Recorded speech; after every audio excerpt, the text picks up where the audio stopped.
All right, here we have a pretty typical calorimetry problem that we're going to correct from a problem I worked on the board yesterday and had the wrong temperature numbers.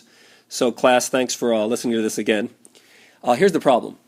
A 46.2 gram piece of metal is heated to 95.4 degrees Celsius and placed into 75 grams of water at 19.6 degrees Celsius.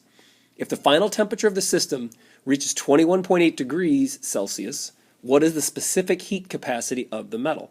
Now, at first glance, that looks like a tough problem, possibly, but I think a good idea is to just write down all your data. So I split it into two halves with my nice color choices. Metal in the lavender, there's all your numbers.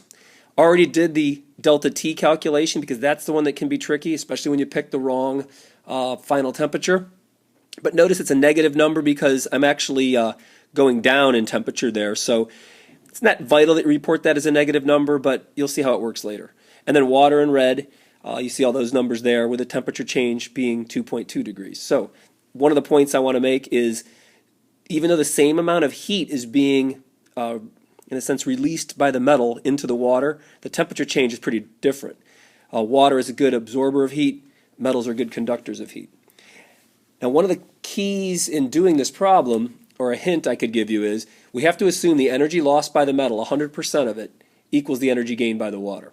And I always tell the students just know that water's specific heat is 4.184. So really you know all the variables except the specific heat of metal. So we're going to solve initially over here for the amount of heat that went into the water, then realize that that would be the exact same amount, just the opposite sign for the metal over here, and then we can solve for specific heat. So we're going to go ahead and solve for Q in is the mass of the water, 75 grams, times its specific heat, and for sake of time I'm not going to write all the units there, even though I love units. And then the delta T here was 2.2.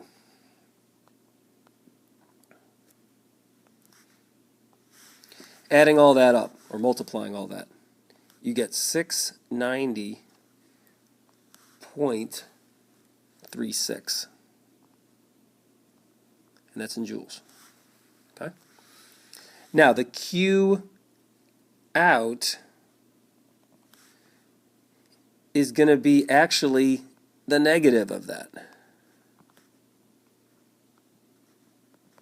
Again, assuming that all the heat that left the metal went into the water. And now, I'm going to change colors just because it's fun.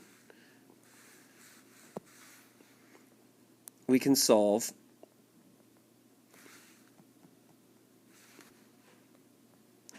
for C.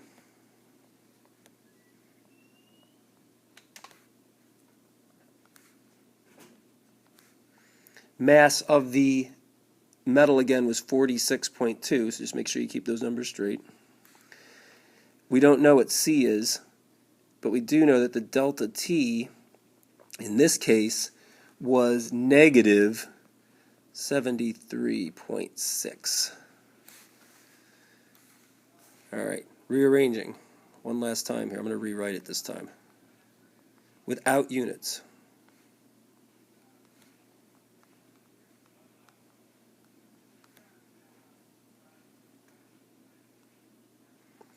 And again, notice that keeping that as a negative sign, those negatives are going to drop out, so we will get a positive number here at the end. And you should get, on this particular problem,